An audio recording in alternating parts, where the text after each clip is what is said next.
Bugun men sizga juda muhim mavzuni tushuntirib beraman. Qoidalar o'zgaryapti, tizimlar bir-biriga ulanmoqda. Eski qog'ozda bor bo'lsa bo'ldi degan davr asta-sekin tugayapti. Endi ko'p narsani odamning o'zi aytgani emas. Davlat bazalarida qanday ko'rinayotgani hal qiladi. Sizning pasport ma'lumotingiz, JSHIR raqamingiz, kadastringiz, soliq ma'lumotingiz, bankdagi ma'lumotlaringiz, pensiya va ijtimoiy to'lovlar bo'yicha yozuvlar bir-biriga mos bo'lmasa, ertaga oddiy ish ham katta muammoga aylanishi mumkin. Shuning uchun bu video hamma uchun muhim, ishlayotganlar uchun ham, pensionerlar uchun ham, uy-joyi borlar uchun ham, avtomobil borlar uchun ham, kredit olmoqchi bo'lganlar uchun ham. Subsidiya yoki nafaqa kutayotganlar uchun ham. Hozirning o'zida kanalga obuna bo'ling, videoga like bosing. Chunki men bugun nimalarni tekshirish kerakligini, qaysi xatolar eng ko'p uchrashini va ularni qanday to'g'rilash mumkinligini oddiy tilda tushuntirib beraman. Avval qanday edi? Avval ko'p ishlar alohida yurardi. Masalan, pasport stolida bitta ma'lumot, soliq bazasida boshqa ma'lumot, kadastrda 3-ma'lumot, bankda esa sizning ismingiz boshqacha yozilgan bo'lishi mumkin edi. Ko'p odamlar bunga e'tibor bermasdi. Chunki ko'p holatda xodimlar mayli, keyin to'g'rilab olasiz deb ishni yuritib yuborardi. Qog'oz hujjat olib borardingiz, ariza yozardingiz, kimdir qo'lda tekshirardi, kimdir tanish bilish orqali tushuntirib berardi. Endi esa vaziyat o'zgaryapti. Tizimlar elektronlashyapti. Idoralar bir-biri bilan ma'lumot almashmoqda. Siz bir joyga borganingizda, xodim faqat qo'lingizdagi hujjatga emas, kompyuterda turgan bazaga qaraydi. Agar bazada sizning familiyangizda bitta harf xato bo'lsa, tug'ilgan sanangiz noto'g'ri tursa, yashash manzilingiz eski bo'lsa, kadastr raqami boshqa odamga bog'lanib qolgan bo'lsa yoki soliq qarzi ko'rinib tursa, tizim avtomatik tarzda to'xtatib qo'yishi mumkin. Eng muhim farq shunda. Oldin xatoni odam ko'rib, tushunib, ba'zan o'sha joyning o'zida hal qilardi. Hozir esa elektron tizim xatoni xato deb ko'radi va sizga xizmat ko'rsatmasligi mumkin. Masalan, kredit olishda bank sizdan 10 xota qog'oz so'ramasligi mumkin. Lekin tizim sizning daromadingizni, kredit tarixingizni, soliq olatingizni, pasport ma'lumotingizni avtomatik tekshiradi. Bitta nomuvofiqlik bo'lsa, sizga rad etildi degan javob keladi. Lekin sababini tushunmay qolishingiz mumkin. Birinchi navbatda har bir odam o'zining asosiy ma'lumotlarini tekshirish kerak. Men amaliyotda eng ko'p uchratadigan muammo bu ism, familiya, otasining ismi va tug'ilgan sana bilan bog'liq xatolar. Masalan, odamning pasportida Abdullayev yozilgan, bankda Abdullayev yozilgan, soliq bazasida esa Abdullayev bo'lib qolgan. Sizga bu oddiy texnik xato bo'lib ko'rinadi, lekin elektron tizim uchun bu 3 xil shaxsga o'xshab qolishi mumkin. Ikkinchi masala JSHIR, ya'ni shaxsiy identifikatsiya raqami. Ko'p xizmatlar aynan shu raqam orqali ishlaydi. Agar siz eski hujjat bilan yurgan bo'lsangiz, yangi ID karta olganingizda, bankdagi yoki boshqa tashkilotlardagi ma'lumotlaringiz yangilanmagan bo'lishi mumkin. Natijada sizning yangi hujjatingiz bor, lekin bank tizimida eski pasport raqami turadi. Keyin karta almashtirish, pul o'tkazma olish, kredit rasmiylashtirish yoki elektron imzo olish paytida muammo chiqadi. Uchinchi masala yashash manzili. Ko'pchilik odamlar ko'chib ketadi, lekin ma'lumotlarni yangilamaydi. Masalan, siz 5 yil oldin boshqa tumanda ro'yxatda turgansiz. Hozir boshqa joyda yashayapsiz. Sizga jarima, soliq xabarnomasi, sud xati yoki kommunal qarzdorlik bo'yicha ogohlantirish eski manzilga ketishi mumkin. Keyin odam men bilmaganman deydi. Lekin tizimda manzil eski bo'lsa, xabar o'sha yerga yuborilgan hisoblanishi mumkin. 4-masala mol-mulk bilan bog'liq. Uy, yer, do'kon, garaj, dala, hovli, noturar joy yoki avtomobil sizning nomingizda to'g'ri turibdimi? Shuni tekshirish kerak. Juda ko'p odamlar uy meniki, hujjatim bor deb yuradi. Lekin kadastr bazasida maydon noto'g'ri, egasi eski familiyada, ulushlar aniqlanmagan yoki meros rasmiylashtirilmagan bo'ladi. Ertaga sotmoqchi bo'lsangiz, garovga qo'ymoqchi bo'lsangiz, subsidiya olmoqchi bo'lsangiz yoki kommunal xizmatlarni qayta rasmiylashtirmoqchi bo'lsangiz, muammo chiqadi. Masalan, oddiy vaziyat, bir oilada ota vafot etgan, uy hali ham otaning nomida turibdi. Farzandlar shu uyda yashayapti, kommunal to'lovlarni to'layapti. Hech kim muammo sezmayapti. Lekin keyin ulardan biri uyni sotmoqchi bo'ladi yoki bankdan kredit olish uchun garovga qo'ymoqchi bo'ladi. Shunda ma'lum bo'ladiki, meros rasmiylashtirilmagan. Barcha merosxo'rlarning roziligi kerak. Kadastr hujjatlarida eski ma'lumotlar turibdi. Bir haftalik ish deb o'ylagan narsa 3 oyga cho'zilishi mumkin. eng avvalo yangi ID karta olganlar tekshirish kerak. Chunki hujjat almashtirilganda hamma tashkilotlarda ma'lumot avtomatik yangilanadi deb o'ylash xato. Ba'zi joylarda yangilanadi, ba'zi joylarda esa sizning murojaatingiz kerak bo'ladi. Ayniqsa bank, sug'urta, mobil operator, ish joyi va davlat xizmatlari bo'yicha ma'lumotlarni tekshirish zarur. Ikkinchi guruh familiyasini o'zgartirganlar. Masalan, turmushga chiqqan ayol familiyasini almashtiradi, lekin bank kartasi eski familiyada qoladi. Diplom eski familiyada, soliq bazasida boshqa ko'rinishda, ish joyida boshqa. Bu holatda aliment, nafaqa, bola puli, kredit, notarial harakatlar, meros yoki chet elga chiqish bilan bog'liq jarayonlarda savollar paydo bo'ladi. Men bunday holatda har doim maslahat beraman. Familiya o'zgargan bo'lsa, barcha asosiy hujjatlarda bog'lovchi hujjat, ya'ni nikoh guvohnomasi yoki familiya o'zgarganini tasdiqlovchi hujjat tayyor tursin. Uchinchi guruh pensionerlar va ijtimoiy to'lov oluvchilar. Pensiya staji, ish haqi ma'lumotlari, bank kartasi, yashash manzili, nogironlik ma'lumotlari, nafaqa olish shartlari bazarlarda to'g'ri turishi kerak. Masalan, odam 30 yil ishlagan, lekin eski korxonaning arxivi topilmagan yoki ish staji elektron bazada to'liq ko'rinmayapti. Natijada pensiya hisoblashda kamchilik bo'lishi mumkin. Bunday paytda keyin ko'ramiz deb yurmasdan, oldindan mehnat daftarchasi, arxiv ma'lumotnomalari, buyruq nusxalari, ish haqi to'g'risidagi ma'lumotlarni yig'ish kerak. 4-guruh tadbirkorlar va o'zini o'zi band qilganlar.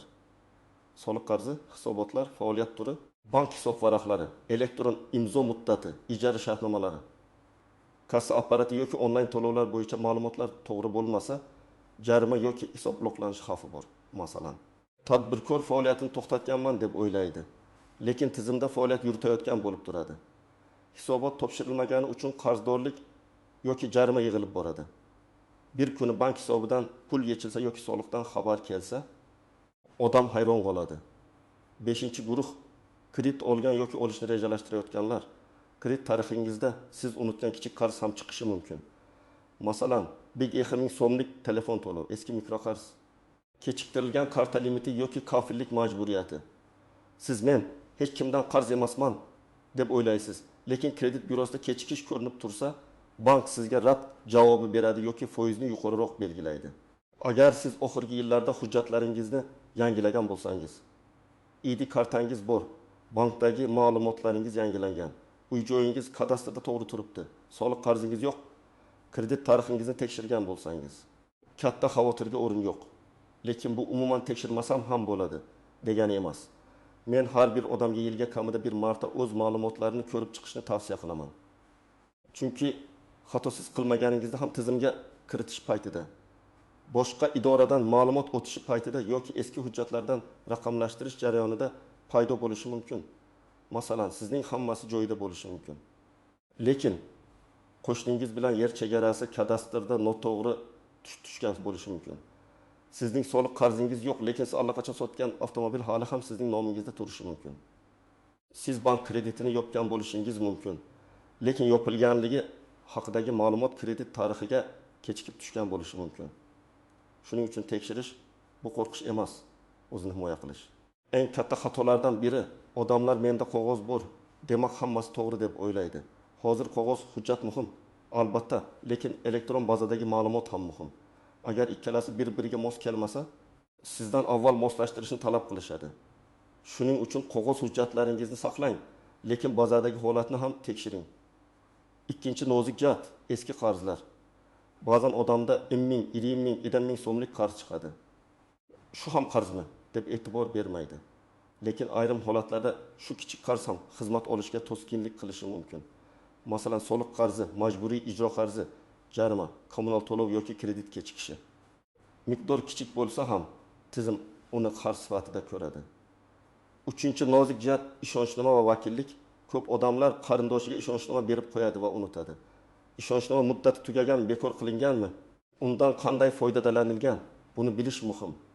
Ayniqsa avtomobil, uy-joy, bank amaliyotlari yoki tadbirkorlik bilan bog'liq ishonchnomalarda ehtiyot bo'lish kerak. Siz o'zingiz qatnashmagan bitim uchun keyin javob berib qolmasligingiz kerak. 4-nozik jihat, meros. Meros masalasida hamma o'zaro kelishgan degan gap yetarli emas. Hujjatda qanday turibdi? Meros ishi ochilganmi? Ulushlar aniqlanganmi? Notariusda hammasi rasmiylashtirilganmi? Shular muhim. Bugun aka-ukalar kelishib yashashi mumkin.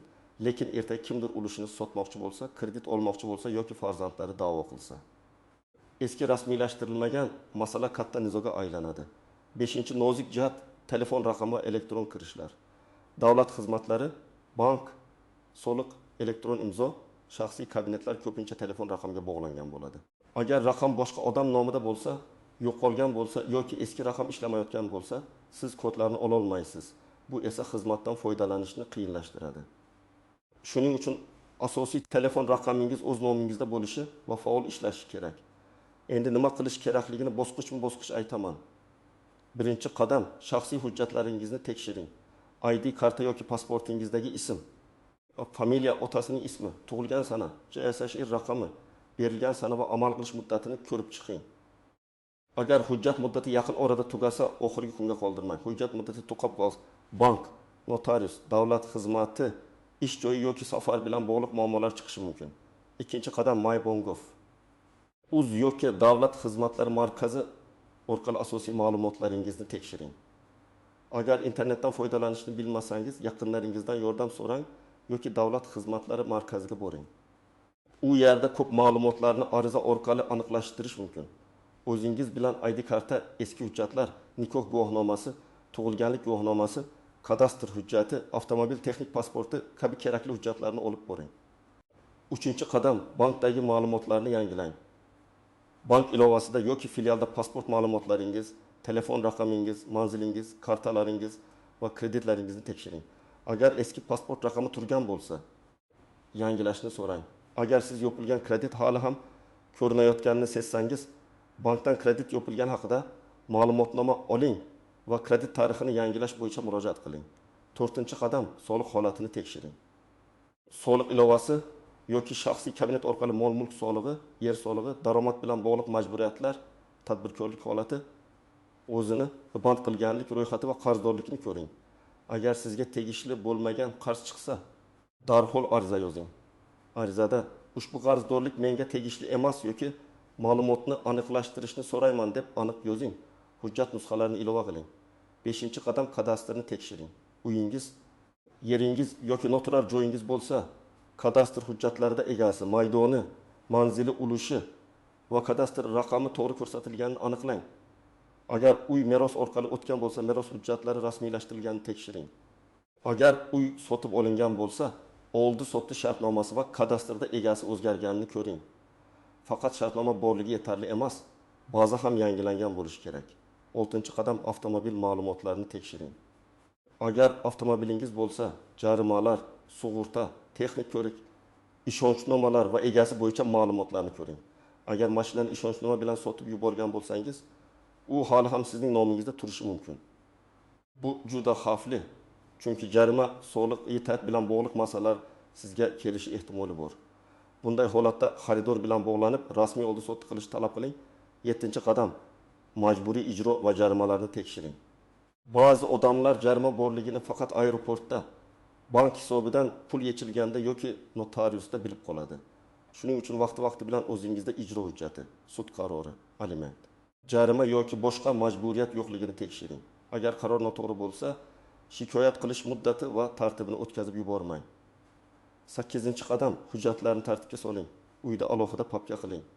Unda ID karta nusxasi, tug'ilganlik guvohnomasi, nikoh yoki ajrim guvohnomasi, bolalarning hujjatlari, diplom, mehnat daftarchasi, kadastr, avtomobil hujjatlari, bank kredit shartnomalari, qarz yopilganligi haqidagi ma'lumotnomalar, sud yoki notarial hujjatlar bo'lsin. Hujjatlarni telefoningizga rasmiy olib qo'yishingiz mumkin, lekin asl nusxani yo'qotmang. 9-qadam, xato topsangiz, og'zaki gap bilan cheklanib qolmang. Albatta yozma ariza bering. Arizada kimga murojaat qilayotganingizni, o'zingiz haqingizdagi ma'lumotlarni, muammo nimada ekanini, nimani to'g'rilashni so'rayotganingizni aniq yozing. Masalan, mening familiyam bank bazasida noto'g'ri ko'rsatilgan.